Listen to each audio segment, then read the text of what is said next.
Hello guys, welcome back. This is the continuation video of the first video. I am happy with the response I got in the first video, right? So yeah, this video is all about how to give GTs. See, the first thing is when to give GT. See, there are difference of opinion. So when to give GT?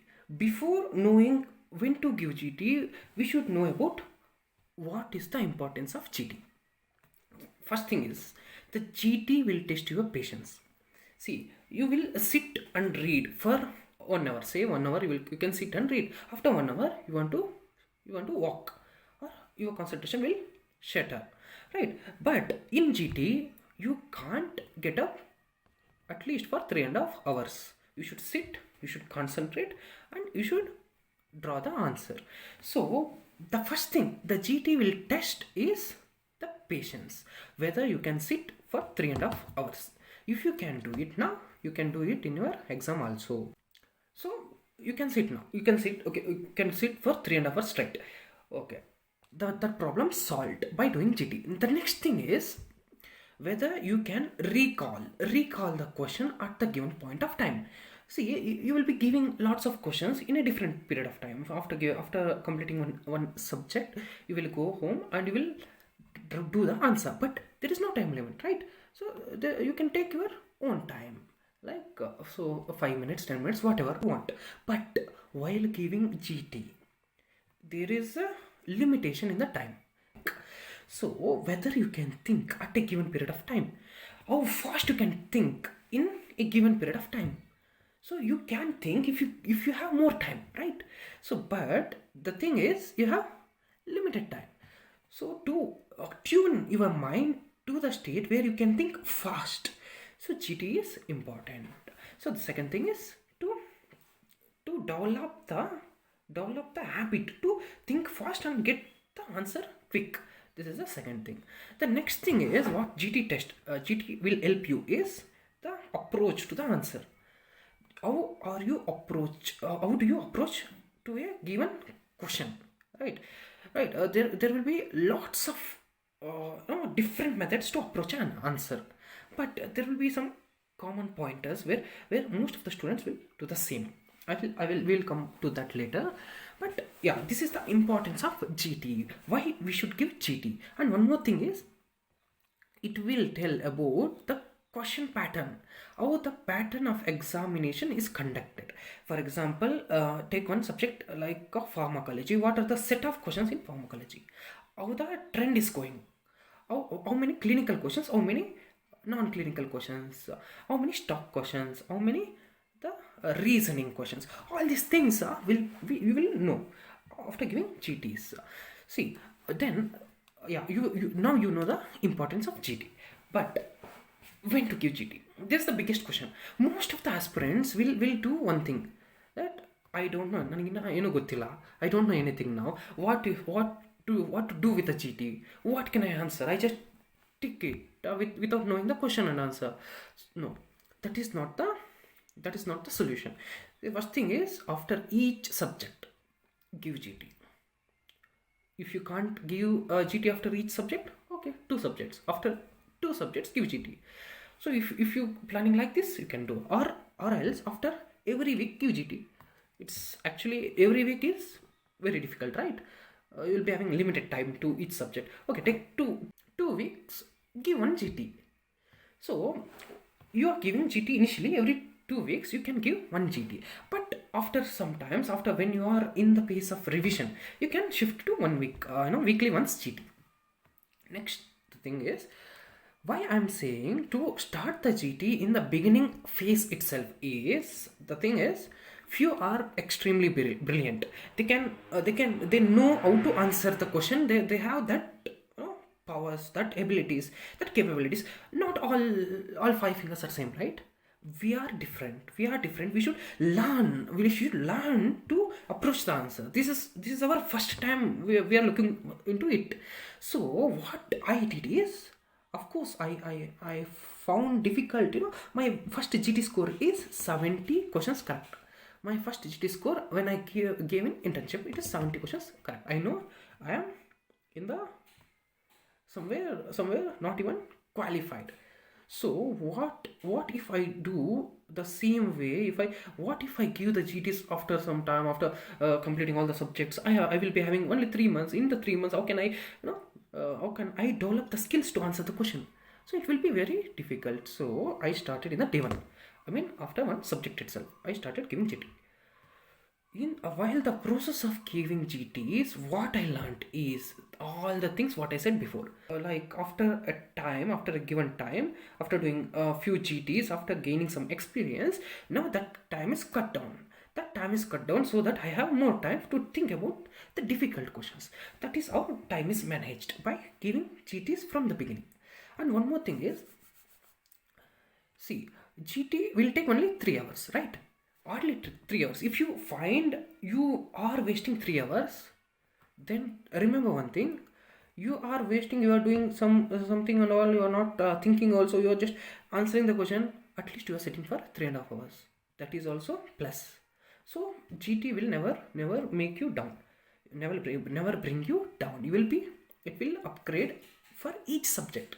The one more advantage is, see, after each subject you will be having some score. Say my first score after pharmacology is 104 in Marrow GT 104.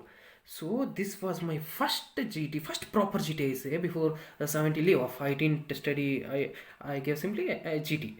That's not count. But after giving one subject clearly, after I gave GT, so I got 104. Okay, I'm happy because there is a boost for me to go to next subject. So after next subject is finished, the questions is jumping, say in the number of in the value of 5 questions will be jumping after each subjects. I see that transition. So this will give you the boost. To go forward. So what happens if you give at the end of all 19 subjects? You will be expecting 150, 160. I should get 170 also. Let me get 200 also. Your hopes will be very high after completing all the subjects. But the reality is, you completed the subjects. You know everything in the notes, but you don't know how to approach to the GT. So that's why after when your first GT is given after all the subjects, you will see a dip in your marks.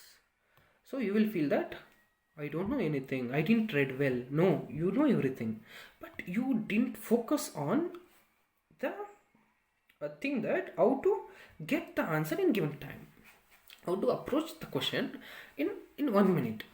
That is also important, right? You know, if they give more time to you, you'll definitely fetch the answer to that. So that is the one more advantage of giving GT since day one. Okay, you know now how to give, when to give GT. Now we'll see how to give GT. You know importance and when to give GT. See, how to give GT is there are lots to tell. So if we talk about it, it will take all day, because there are lots of techniques, because it's a vast thing. See, if one question came with 5 to 6 lines, you can search the answer in each line. So, and also in the options, lots of hints given in the question. And also how to approach the question is like, see, for example, a 10 years old boy came with the swelling the shin. This is the question. So there will be lots to be added in between also. But how to approach the question is, since the first word itself, a 10 years old boy, 10 years, you should search the answer from the first word.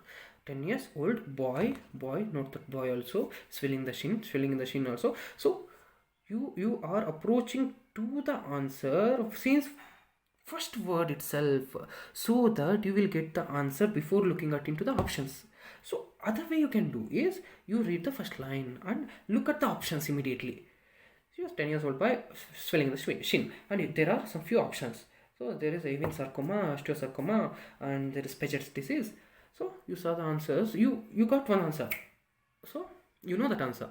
So just to confirm, recheck the whether it is matching with the rest of the given question. So you will read all the question, even the last line. Most of the questions, mostly in INCET, the last line is very important than the first line. In NEET, they will not ask that that difficult question. You can manage, right? But each and every word in the question is important, and few people will do no, like they will see the question, 10 years old boy, swelling in the shin, they will just right away go to Ewing sarcoma. But at the end of the question they will mention there is trauma. There is a trauma. Yesterday the child fell from bicycle yesterday and is having fever also. So answer changed. The fourth option is osteomyelitis. So you should not be in a hurry to answer. When you will not be in a hurry, when you have the experience of solving the question quick, you have very less time. You should approach the answer very fast, and you don't have the experience of solving the question quick, you will make this mistake. This is the silly mistake. These silly mistakes happen only when you have less experience. The silly mistakes will cut down. This is also one of the advantage of GT. So this is how to approach the answer. The options will decide the question. Question will not decide the options. The options will decide the difficulty of question. Question will never decide the difficulty of the question. Options will play a key role. That's why each and every option should be read perfectly. Not even none of this should also not be neglected.